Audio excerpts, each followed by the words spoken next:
The first emergency call I ever made in my life was to my mother, and the last emergency call she would ever make in hers was to me. That isn't an accident. That isn't luck. That is exactly what a bond looks like when it has been built, brick by patient brick, over 54 years. Margaret O'Sullivan was not a complicated woman. She was the kind of mother who hauled her own folding chair through the freezing Boston drizzle to every single Pee-wee football game I played. She was the kind who packed peanut butter sandwiches into brown paper bags until I was 15 and far too proud to admit I still wanted her to. She was the kind who stayed awake every single time I stumbled in past midnight. Not to lecture, not to scold, but simply because she physically could not close her eyes until she heard the front door click shut and knew her son was safe. In her house, love was never a cheap word thrown around at the dinner table. It was an action. When my father died 12 years ago on a bitter Boston morning, she didn't collapse. She grieved the exact same way she did everything else, with her spine perfectly straight and her voice remarkably steady. She sold the second car to pay the funeral expenses and didn't bother to tell me until the check had cleared.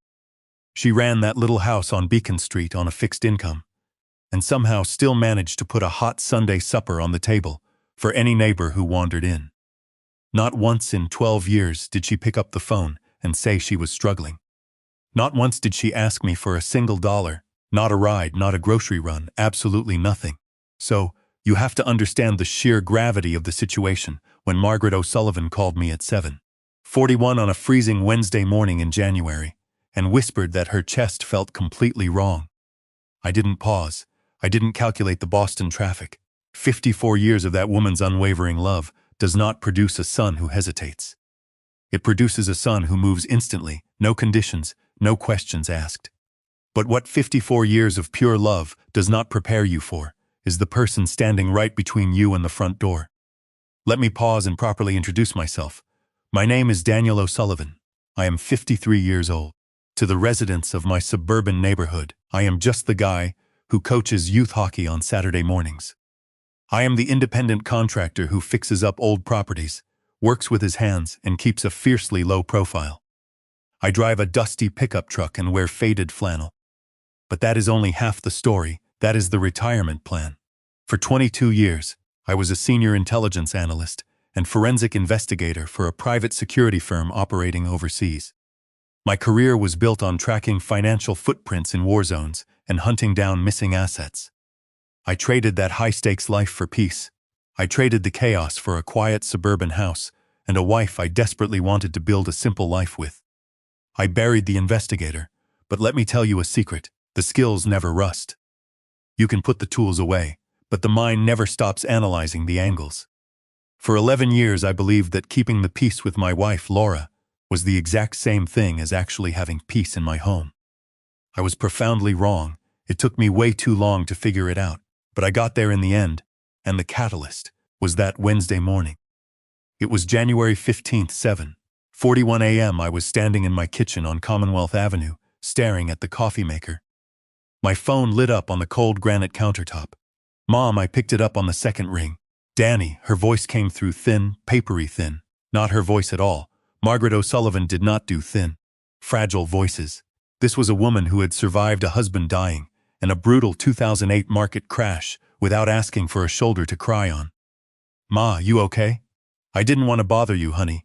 83 years old, a massive cardiac event actively happening, and she was still apologizing for existing on somebody else's time. How bad is it, Ma? Just tight, she whispered.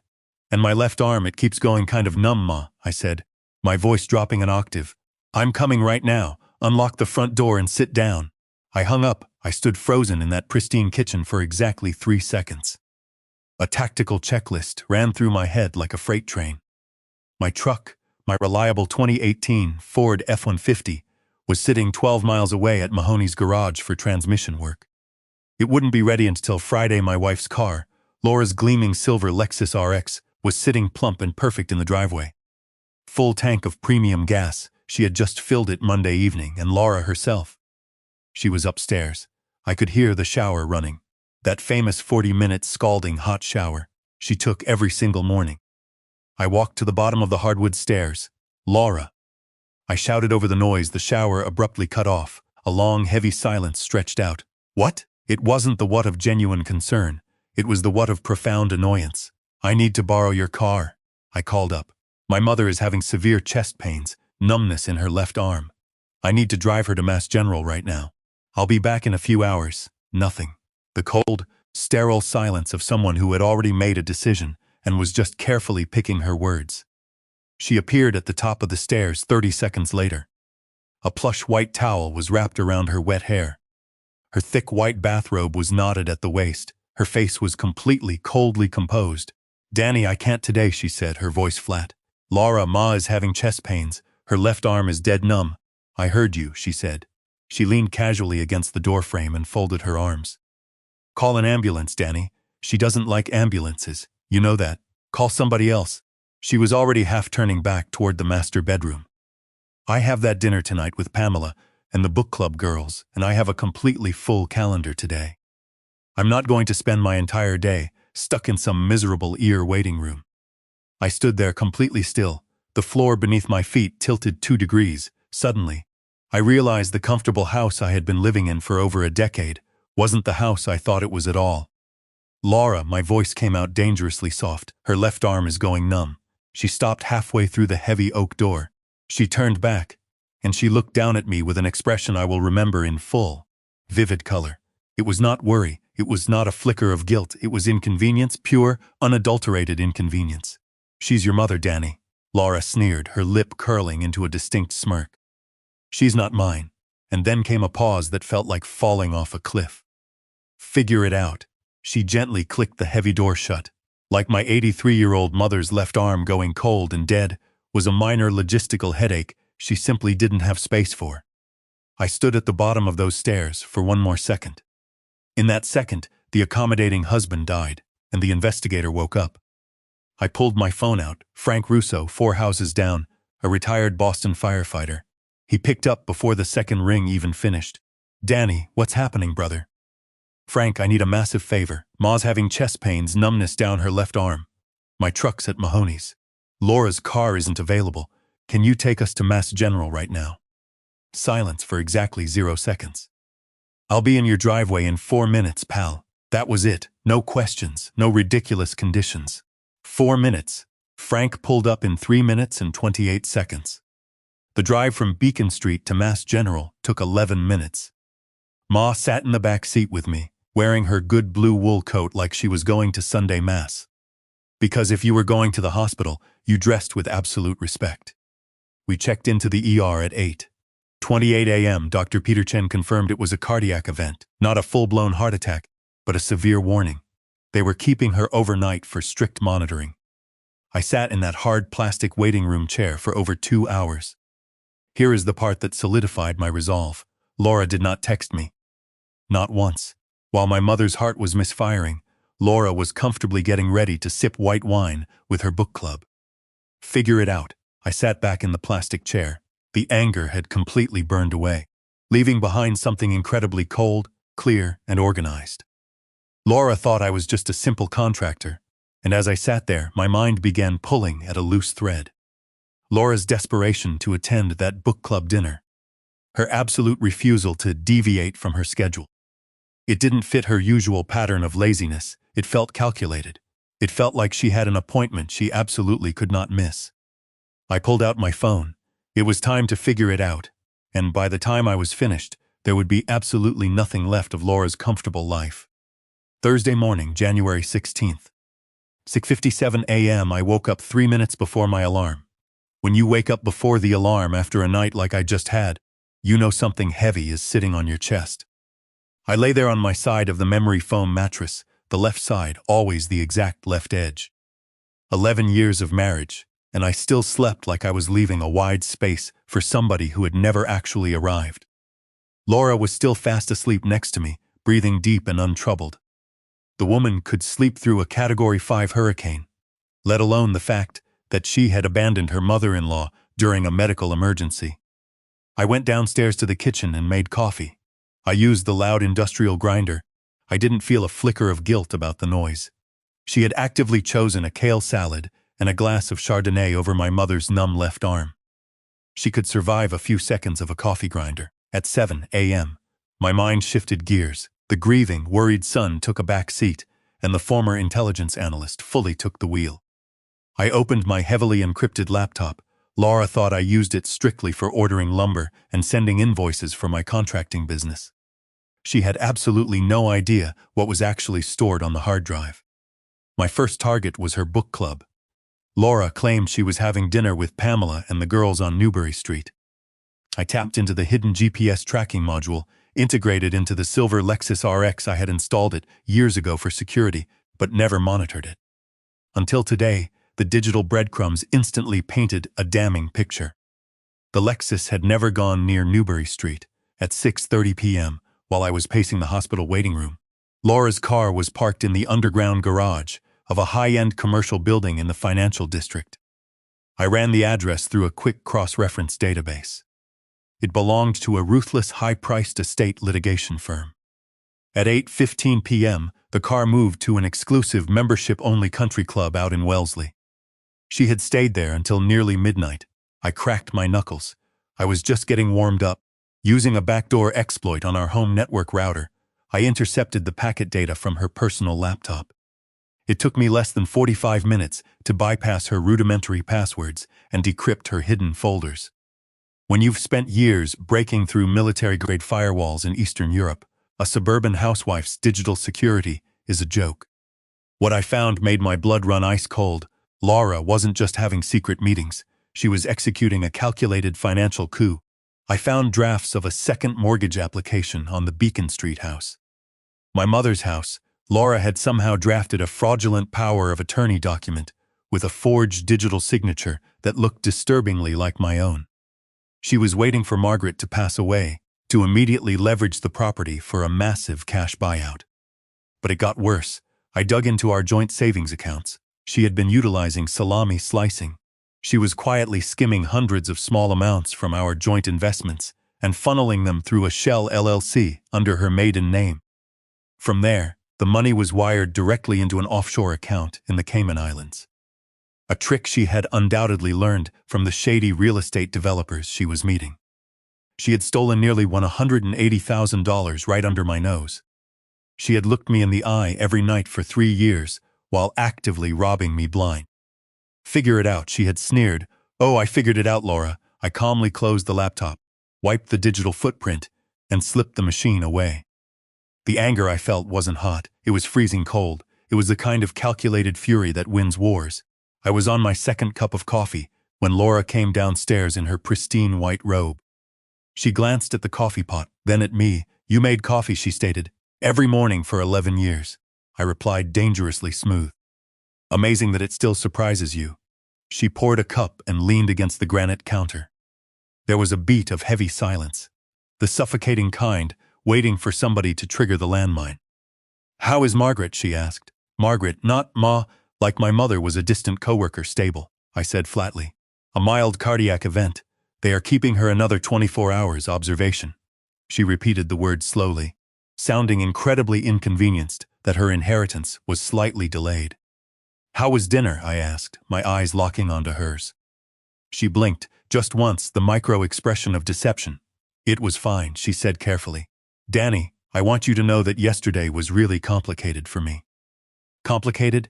I let the word hang like a guillotine blade. Your mother-in-law's heart was actively misfiring. And you were at a restaurant eating a kale salad. But sure, Laura, let's call it complicated.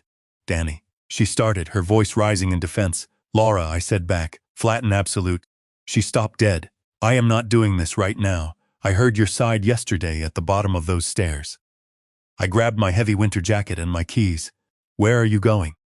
Laura demanded. To see my mother, I answered. I didn't turn around. I walked out and let the door shut firmly behind me. Frank Russo drove me again. He didn't ask a single probing question. We parked at Mass General at 8:41 a.m. I'll be right here when you're done, Frank said. Make a note of who shows up in this life, kid. Because the people who show up without demanding a reward, those are the people you rearrange your entire life around. Ma was sitting up rigidly when I walked in. The color was fully back in her cheeks. She was wearing her own pink nightgown, having aggressively refused the hospital gown. She had her reading glasses perched on her nose, and a thick crossword puzzle book open. 7 letters, she announced without looking up. Betray. I stopped dead in the doorway. She peered up at me with the flattest face I have ever seen. For the crossword, Daniel. I laughed so hard a nurse poked her head in to check on us. Perfect, I said, dropping into the uncomfortable plastic chair. Perfect. We sat like that for a long while, easy quiet. Then she deliberately closed the crossword book. She folded her small, age-spotted hands in her lap. I want to call Vincent this morning, she stated. Vincent Moretti, attorney at law, Suffolk County. 33 years in ruthless practice. I kept my voice incredibly level. Okay, I've been thinking, she said. Ma, you really don't have to. Daniel Joseph O'Sullivan. Do not finish that sentence. I snapped my mouth shut. She looked at me with clear, steady eyes. I have worked my entire life, Daniel, she said, her voice dropping into a tone of absolute authority. Your father and I, we scrimped and saved so that what we built would actually mean something. So it would land with people who actually showed up. A heavy pause. Laura didn't show up, Daniel. Not yesterday, not at your father's repast. Not when I had that brutal hip replacement. When my heart was failing yesterday, she went to dinner. She reached for her cell phone and unfolded a tiny piece of paper. Vincent Moretti's direct private line. You want me to step out? I asked. She considered it, then shook her head firmly. No, stay. She dialed at 9:23 in the morning. Vincent picked up on the second ring. Vincent, it's Margaret O'Sullivan. I am calling you from Mass General Hospital. I need to comprehensively update my legal documents. My will specifically. She glanced over at me, her eyes locking onto mine with an unwavering ferocity. I want to make sure my daughter-in-law never touches a single dime. Vincent Moretti arrived at Mass General exactly at 1:57 in the afternoon. He was wearing a perfectly tailored charcoal gray suit and carrying a heavy black leather briefcase. He shook my hand with real firmness, acknowledging the heavy weight of the room. Then he sat down directly across from my mother with a yellow legal pad and an expensive Mont Blanc pen. I sat quietly in the corner, silent still, a witness to the absolute dismantling of a parasite's retirement plan. The intense legal conversation lasted precisely 43 minutes. By the time Vincent clicked that expensive pen closed, the lucrative document Laura O'Sullivan had been patiently counting on for 11 agonizing years of marriage had been irrevocably incinerated. The beautiful colonial house on Beacon Street, owned outright, left exclusively to Daniel. The massive Vanguard investment accounts my father patiently built over 31 years, left to Daniel in an ironclad trust. The pristine 1966 Ford Thunderbird in the garage, Daniel, and $30,000 earmarked for the Boston Animal Rescue League, because Margaret O'Sullivan had fiercely loved dogs and volunteered there for 14 years. Laura O'Sullivan's name appeared in that comprehensive legal document exactly 0 times. Vincent had structured it with a specific exclusion clause. Not my problem, she had sneered on the stairs. Turns out she was absolutely correct. When Vincent stood to leave, he shook my hand once more. Your mother, he said quietly, looking back at the tiny woman already aggressively conquering her crossword puzzle, is one of the sharpest, most formidable people I have met in 33 years of practice. Yeah, I said, my voice thick with pride. I know. While my mother rested, the investigator in me woke fully up. I stepped out into the hospital corridor and pulled out my encrypted phone. I dialed a number I hadn't called in half a decade. O'Sullivan, a gruff voice answered. It was Marcus, an old military intelligence contact, who now ran a private forensic accounting firm out of D.C. Marcus. I need a rapid asset freeze and a complete trace on an offshore LLC registered in the Caymans. It's siphoning funds from my domestic joint accounts. Give me the routing numbers, Danny. I'll have the accounts locked down tighter than Fort Knox in 10 minutes. What's the target? My wife, I said flatly. Marcus exhaled heavily. Copy that, unleashing hell on her financials right now. Consider her locked out. I hung up. I knew Laura was desperately trying to secure that second mortgage to fund her shady real estate deal. But to finalize it, she needed my signature or the fraudulent power of attorney. And to fund the buy-in, she needed those joint accounts. As of 2:15 p.m. on Thursday, she officially had nothing. Friday morning, January 17th, 8:13 a.m., I was standing at the front counter of Mahoney's garage on Dorchester Avenue. My truck was finally ready with a brand new transmission. Dennis Mahoney even threw in an oil change for free, because our sons had played pee-wee hockey together. That is exactly what neighborhood guys did for each other. While signing the invoice, my phone aggressively buzzed in my heavy jacket pocket. Laura, I let it ring. I didn't ignore it out of some petty strategy. I simply didn't have anything to say to her yet. Not until the trap was completely sprung. I walked out into the freezing Boston morning. My phone buzzed again. Laura, then a third time, a fourth, a fifth, a sixth. 37 missed calls in the span of 2 hours. Something major had happened. She knew I ignored every single call. Today was about bringing my mother home. I drove straight to Mass General. May was fully ready, wearing her blue wool coat. A nurse tried to enforce the mandatory wheelchair discharge policy, and Ma aggressively debated her. I had a cardiac event, not a total personality transplant, Ma announced to the lobby, standing up the instant the doors opened. I can walk to my son's truck under my own power. I got her home to Beacon Street. I made her specific chamomile tea, steeped for exactly 4 minutes. I walked through every single one of her new medications, while she watched me from across the table. "Sit down, Daniel," she finally said softly. I sat. She covered my large hand with both of her small ones. "What I did yesterday, the will," she said, her eyes steady. "I didn't do it to punish Laura. I did it because your father and I built something together, and it strictly belongs with somebody who understands what building something together actually means." She squeezed my hand. "I need you to really think about your life, baby, because you have been showing up completely alone for a very long time. And a man like you deserves to have somebody standing right next to him." My throat tightened. "I know, Ma," I whispered. She patted my hand twice, then nodded toward my phone vibrating aggressively on the table. "Call number 38. Are you going to answer that or not?" "Not yet," I said. I left Beacon Street at 1:14 in the afternoon. I drove back to Commonwealth Avenue and parked the heavy Ford truck in the driveway, directly behind Laura's pristine silver Lexus. I walked through the front door. Laura was frantically pacing the living room in her expensive work clothes.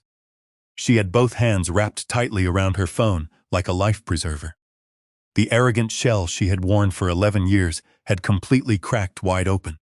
She had just realized she was standing on a live landmine, and she had just heard the click. "Daniel," she screamed the instant the door opened. "I have been calling you all damn morning." "I know," I said calmly. I deliberately hung my keys on the brass hook. My heart rate didn't elevate a single beat. "Did you know?" Her voice cracked, high and panicked. "About the will. Did you know she was going to do this?" "No, Laura," I lied smoothly. "I found out the exact same time you did." She pressed her manicured fingertips to her mouth. When she spoke again, her voice was threaded with pure, adult fear. "She removed me entirely, Danny," Laura gasped. "Vincent Moretti's office sent a legal notification to my attorney this morning. She completely took me out of the trust. Everything we were expecting, it's gone, Danny. Do you understand what that means for us?" "For us? You have to talk to her," Laura demanded, her hands shaking. "Ask her to reconsider. Tell her it was a massive misunderstanding.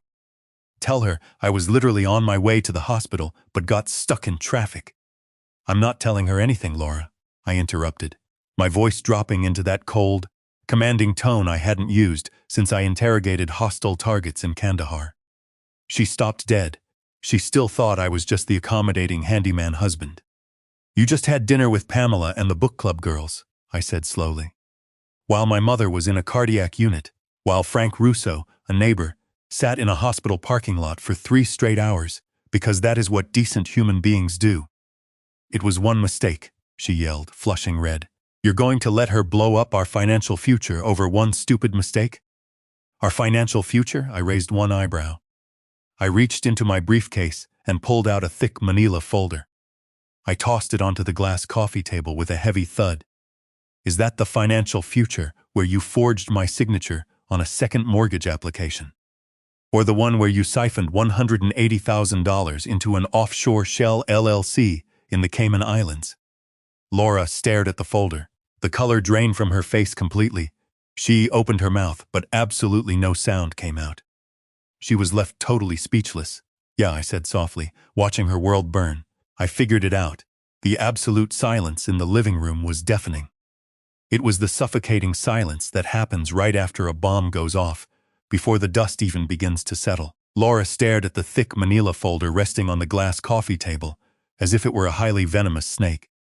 Her mouth opened and closed, but no sound emerged. She looked utterly paralyzed. For 11 years, she had comfortably assumed I was just the simple handyman. A guy who swung a hammer and blindly signed whatever financial documents she put in front of him. I was investing, she finally stammered, the lie tumbling out weak and pathetic.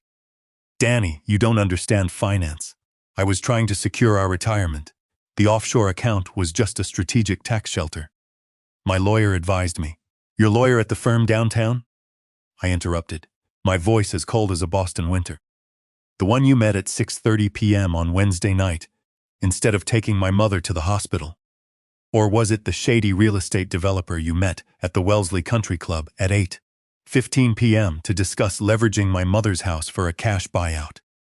Laura physically stumbled backward, her designer heels catching on the Persian rug. She collapsed onto the cream-colored sofa, her eyes darted frantically, searching for an emergency exit that didn't exist.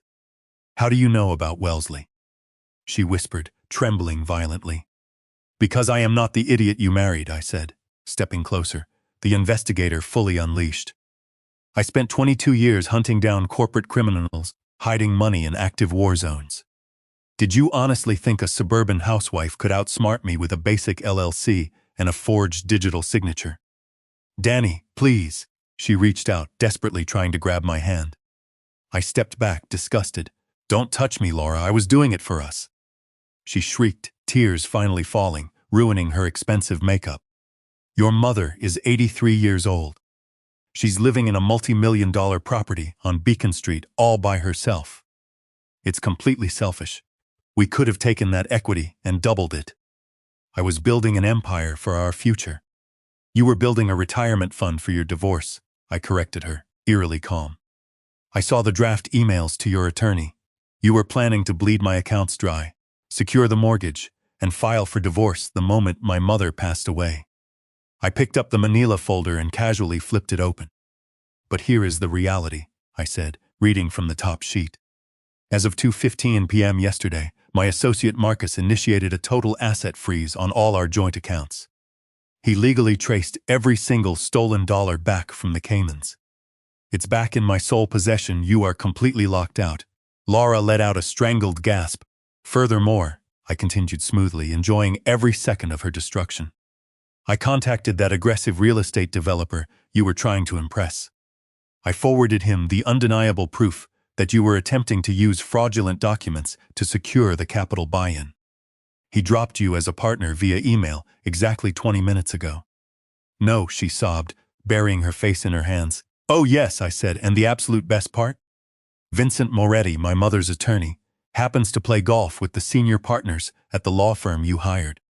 When Vincent casually mentioned the forged power of attorney, your expensive lawyer dropped you to avoid being disbarred.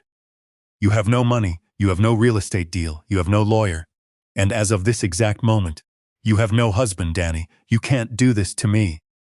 She wailed, sliding onto her knees on the floor. The arrogant woman who had sneered at me from the top of the stairs 2 days ago was completely gone, replaced by a pathetic mess. I love you. I made a mistake. It was just money. Please don't throw away 11 years of marriage over this.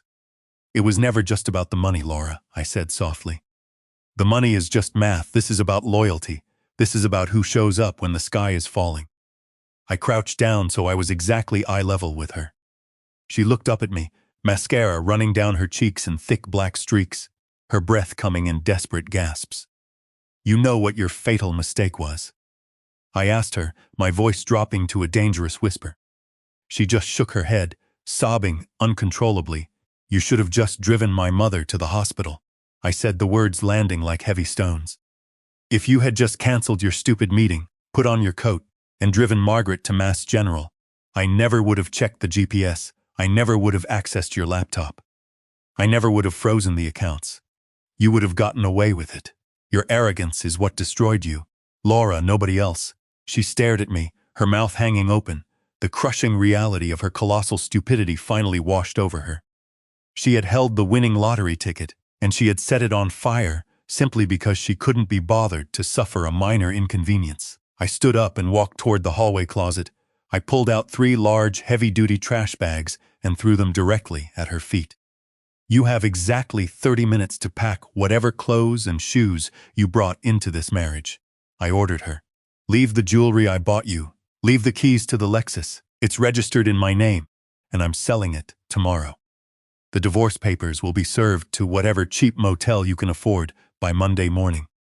If you try to fight me in court, I will hand this entire folder of financial fraud over to the federal authorities and have you thrown in prison. Where am I supposed to go? She cried, clutching one of the empty trash bags. I have nothing. Pamela and the girls, they won't help me if I have no money. I looked at her, feeling absolutely nothing but cloudless clarity. Figure it out, I said. I turned my back on her, walked into the kitchen, and poured myself a fresh cup of coffee. I listened to the frantic, humiliating sounds of her crying and violently stuffing her expensive clothes into plastic garbage bags. Exactly 28 minutes later, the front door opened and closed. She was gone. The house was completely silent, and for the first time in over a decade, it finally felt like it belonged to me. Fast forward 6 months. Life has a funny way of forcefully balancing the scales. The divorce was finalized rapidly and viciously. Faced with the undeniable threat of federal prison for wire fraud and embezzlement, Laura signed a completely uncontested settlement. She walked away with absolutely nothing. No alimony, no assets, no Lexus. Last I heard through the neighborhood grapevine, her elite book club friends dropped her the exact second they realized she was broke. They stopped returning her calls, deleted her from the group chats, and pretended they had never known her. Without my income, she was forced to move into a tiny rundown apartment in a bad part of town. She is currently working a miserable minimum wage job as a receptionist at a low-end dental clinic just to afford groceries. As for me, I sold the big empty house on Commonwealth Avenue. I packed up my truck and permanently moved back into the Colonial on Beacon Street with my mother. We sit at the kitchen table every single morning. I drink my coffee, and she aggressively attacks her crossword puzzles. Her heart is strong, her mind is as sharp as a razor blade, and she is fiercely independent. We don't talk about Laura anymore. We don't need to. We just enjoy the quiet, comfortable peace of a house built on absolute loyalty. Yesterday, I was out in the garage, pulling the heavy canvas cover off my father's pristine 1966 Ford Thunderbird. I was getting it ready for a weekend drive. Ma walked out onto the driveway, holding 2 mugs of hot tea. She handed me one, leaning casually against the gleaming chrome bumper of the classic car. She looked up at the big oak tree in the front yard, then looked over at me. "You did the right thing, Daniel," she said quietly. I know Ma, she thought she was smarter than the 2 of us combined. Ma took a slow sip of her tea, a tiny, knowing smirk playing at the corner of her mouth. That was her one fatal mistake. I smiled, taking a sip of my own tea. "You always were the smart one." "Ma, I know, baby," she said, patting my arm affectionately. "I know, if you are listening to this story right now, I want you to truly understand one critical lesson. Don't let pure greed and arrogance blind you to the people who actually matter. Pay very close attention to the people in your life who consistently show up when things get dark. Because loyalty isn't just a word, it is an action. And when the dust finally settles, the only thing you will have left is the family you protected. If this story hit home for you, do me a massive favor.